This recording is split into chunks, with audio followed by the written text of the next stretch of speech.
Pulau Gelis. Terletak di Kota Bogor. Dan di sini kita akan menuju ke sebuah vihara yang ada di Pulau Gelis ini. Jadi apa nama viharanya? Kita saksikan sampai habis. Sampai sebelumnya jangan lupa tombol like, subscribe, dan juga share ke teman-teman kalian. Oke guys.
Oke, jadi di sini sebelum kita masuk ke dalam viharanya, di sini ada sebuah jembatan.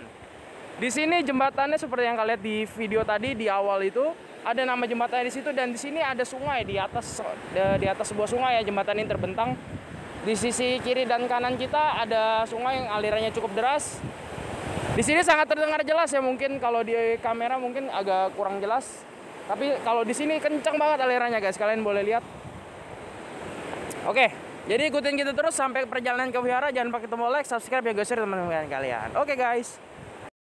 Oke guys, jadi sekarang kita ada di sebuah mural ya, atau graffiti yang ada di tembok sepanjang jalan Pulau Gelis ya. Jadi di sini menceritakan sebuah sejarah tentang asal usul Pulau Gelis ini. Jadi kalian bisa baca di sini ya, di tahun 1482 Kerajaan Pajajaran berdiri ketika Munding Laya menyusuri sebuah sungai Ciliwung yang namanya Ciliwung sungainya sekarang ya. Ia menemukan sebuah pulau yang diyakini saat ini sebagai Pulau Gelis. Oke, kita akan next ke mural selanjutnya.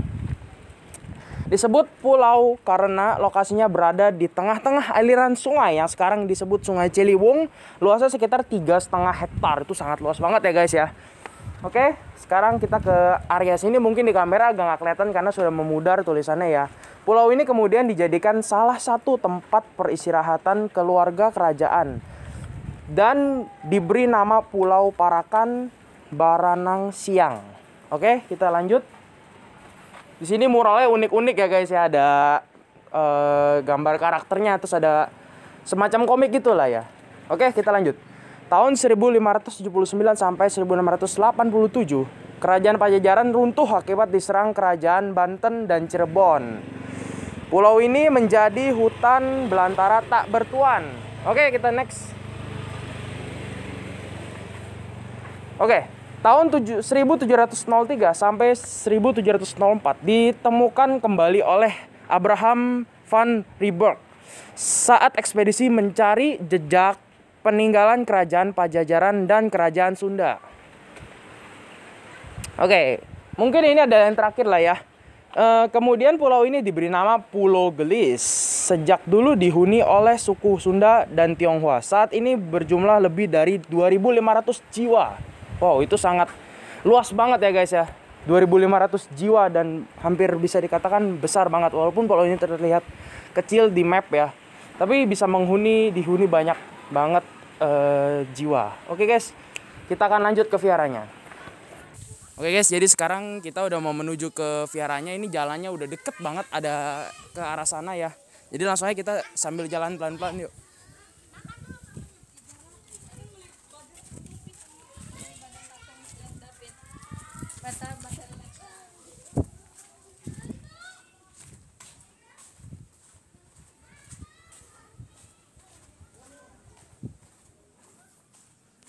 Oke guys, jadi ini jalannya memang terletak di dalam gang ya viharanya ya. Jadi gak jauh sebenarnya, kalau kalian udah pernah kesini pasti bakalan inget jalannya kok.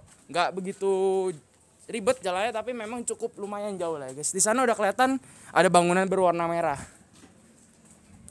Yuk.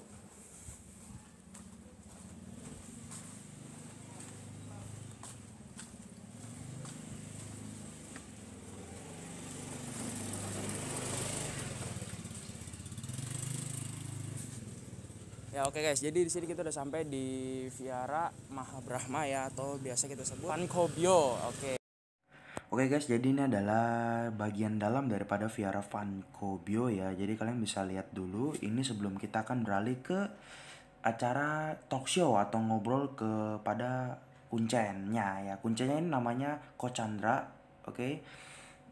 Kira-kira dalamnya tuh begini guys. Sangat indah, bagus, artistik banget. Di sini juga ada sebuah yang ikonik banget tuh, ada batu yang ukurannya besar, katanya sih udah jadi zaman Mesozoikum kalau nggak salah guys ya. Oke, langsung aja.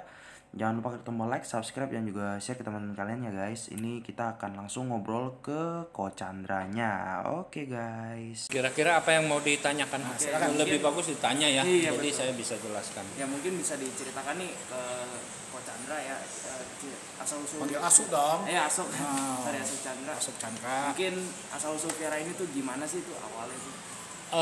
Ini adalah kelenteng. Iya betul, kenteng. Walaupun di sini diberi nama Wihara, Wihara Mahabrahma, karena yang dulunya itu adalah kelenteng. Kelenteng ini karena dewanya dewa Panko, dewa utamanya itu dewa alam semesta, maka tempat ini disebut Pankobyo, artinya kelenteng Panko. Ya. Nah ini ditemukan oleh salah seorang tim ekspedisi dari luar negeri, dari Belanda, yaitu Abraham van Riebeeck, itu ketika tahun 1703. Nah ini ditemukan. Jadi keberadaan tempat kelenteng ini mungkin bisa saja jauh lebih dari tahun itu, karena kita menemukan ini adalah berdasarkan sejarah dari Kota Bogor. Nah awal daripada tempat ini adalah dulunya bisa juga tempat peristirahatan putri-putri raja ya.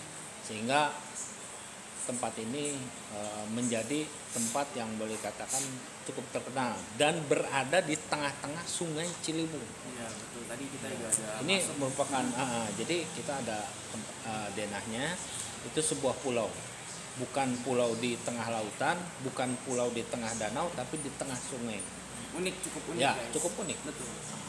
Nah kemudian setelah ditemukan, biasa bagi leluhur kita itu mendirikan tempat ibadah itu harus strategis dan sakral, jadi tidak sembarangan. Nah setelah sekian tahun kemudian itu, dan ini memang dipelihara waktu itu secara perorangan. Nah tempat ini dipugar itu kurang lebih tahun 1900, mungkin 70 atau sampai 80 ya, kita nggak tahu pasti. Kemudian diadopsi oleh pengurus Yayasan Danagun, sehingga kita secara hukumnya di bawah naungan Yayasan Wihara Danagun yang di atas, sedangkan secara operasionalnya kita adalah mandiri di sini ya. Nah untuk kegiatan-kegiatan yang di Pankobyo ini, itu setiap malam Jumat kita ada pengajian bagi umat-umat muslim, dan mungkin nanti bisa dilihat kita sediakan ada sejadahnya. Kemudian bagi yang wanita itu kita sediakan sejadah mukena ya, itu. Jadi kita memberikan kesempatan kepada mereka untuk melakukan ibadah sholat dan sebagainya. Dan bagi yang pengunjung yang ziarah-ziarah pun kita persilahkan. Jadi mereka datang ke sini mengirim doa ya, berdoa, kemudian mengirimkan kepada yang Maha Kuasa. Itu. Nah, dalam hal ini juga kita tidak memberikan kesempatan bagi yang di luar punya keinginan selain berziarah, ya kami mohon maaf, itu kita tidak memberikan kesempatan untuk yang lainnya. Kecuali mereka datang ziarah, berdoa, kemudian selesai. Oke, kemudian jam operasional tuh Kalau untuk jam operasional kita buka dari jam 8 karena memang dari pagi sih bersih-bersih dulu apa gitu jam 8 lah praktisnya sampai jam 5 sore ya. sore. Kecuali pada hari-hari raya, hari besar ya Sejid Kongco di sini itu tanggal 6 bulan 1 Ciague Celak itu hari besarnya. Nah kemudian setiap Cait Cap Go kita hariannya kita buka sampai jam 9 itu Caitnya juga Cap Go-nya itu banyak sekali yang datang.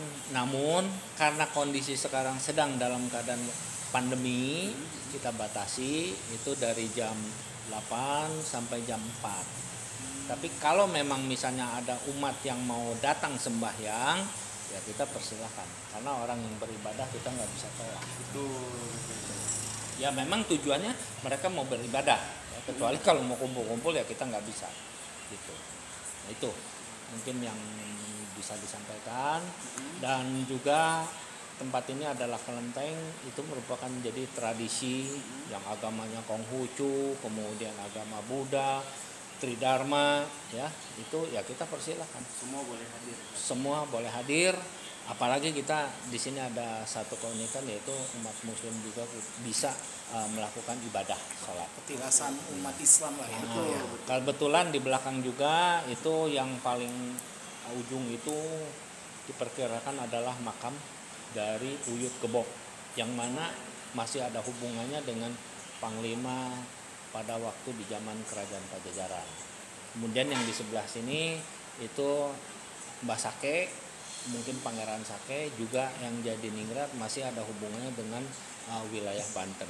Karena banyak orang yang dari Banten dari manapun Cirebon datang ke situ untuk melakukan hijrah. Dan kemudian yang di depan sini adalah Mbah Raden Mangunjaya.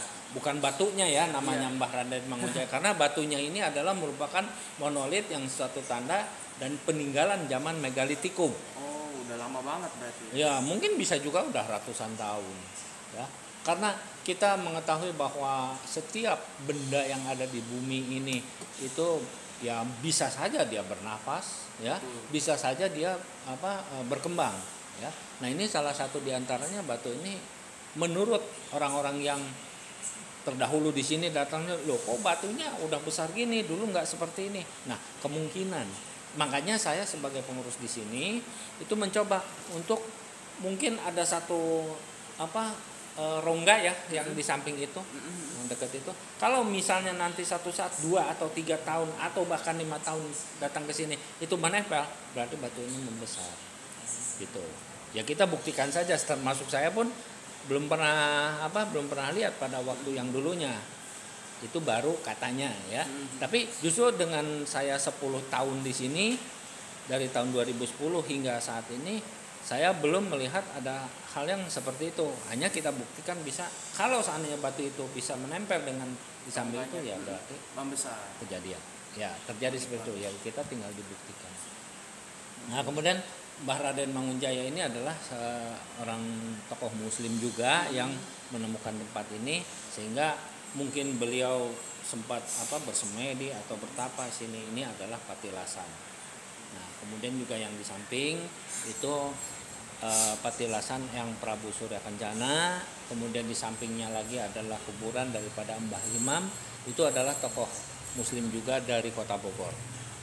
Itu tadinya di Baranang Siang, kemudian dipindahkan ke sini, itu ada bekasnya, kemudian kita pindahkan ke samping. Gitu, ya. Karena kalau di situ nanti ada orang lewat atau apa, kita kasihan, ya terangkah atau apa. Kadang-kadang juga anak-anak kan nggak ngerti, itu langsung didudukin pulang panas. Nggak boleh ya? Bukan nggak boleh, ya memang namanya tempat yang ya kita lagi tidur didudukin lah gitu. Betul. Ya pasti gitu kan. Pada secara logikanya ya gitu. Terganggu ya. Gitu. Nah itu mungkin dengan kebersamaan ini kita sangat bersyukur bahwa toleransi beragama itu sudah ada sejak ratusan tahun yang lalu di negara NKRI ini. Sejak Indonesia masih Nusantara ya. Ya, seperti itu. Karena apa? Dengan adanya Bhinneka Tunggal Ika, dengan adanya Negara Kesatuan Republik Indonesia, nah kita ini bersama-sama. Tidak ada yang bisa menyatakan bahwa ini adalah negaraku yang berkeyakinan ini, gitu. Tapi ini semua memang sudah ada sejak zaman dahulu nih. Kita semua pendatang, ya, itu. Tidak ada yang itu. Yang aslinya tuh yang mana, gitu loh. Nah makanya kembali lagi seperti apa yang tadi saya katakan bahwa agama itu adalah urusan pribadi masing-masing. Itu tidak ada sangkut pautnya, apalagi kita harus intervensi atau apa atau menjelekkan, itu sebaiknya jangan. Karena di agama itu sendiri tidak diajarkan untuk membuat kerusuhan, untuk menjelekkan, untuk dan sebagainya. Sehingga agama itu diturunkan bukan untuk terjadi kekacauan. Ya. Jangan sampai karena agama negara jadi kacau. Betul. Tapi justru dengan adanya agama negara menjadi aman dan tentram. Gitu. Saya kira itu. Oke, kemudian kalau misalnya ada umat nih yang pengen berdana atau memberikan sumbangan kepada kelenteng ini, gimana tuh caranya? Ke rekening atau ke sini langsung? Kita kalau seandainya memang mereka datang ke sini kemudian berdana, kita sudah siapkan ada kotak dana dua. Dananya ada di sini. Dua sama yang di depan. Dan bagi yang ingin membantu melalui rekening pun ada. Kita Rekeningnya Bank dulu Indo tapi sekarang jadi CCB. Ada, nanti tinggal difoto aja. Oke, rekeningnya ada di sini guys ya. Kalau kalian pengen berdana atau menyumbangkan sebagian rezeki kalian, boleh banget ke rekening ada di sini. Atas namanya siapa sih? Atas namanya Tanu Wijaya or Li Shuing, bendahara ya. Ketua dan bendahara, dan nanti ada nomor kontaknya. Bisa begitu sudah berdana ya langsung dikirim ke kita bahwa sudah melakukan dana, dan itu nanti kita buatkan tanda terima. Bisa juga langsung ke saya nanti untuk dibikinkan tanda terima kalau kebetulan datang ke sini. Berapapun jumlahnya itu nggak masalah. Berapapun jumlahnya dengan segala keikhlasan, itu pasti semua Sinbeng atau Pongco sudah memahami. Itu aja, yang penting niatnya. Betul, yang penting niat guys, nomor satu. Ya, niatnya aja. Ya. Mungkin ada pertanyaan dari Brody. Oke, mungkin sekian dulu guys penjelasan mengenai Vihara ini. Mungkin semoga bisa menambah wawasan dan pengetahuan kalian. Kalau kalian pengen datang, ada lokasinya di deskripsi. Oke guys, thank you dan nonton sampai sini. Sampai ketemu di video selanjutnya. Jangan lupa like, subscribe, dan share ke teman-teman kalian. Oke, see you.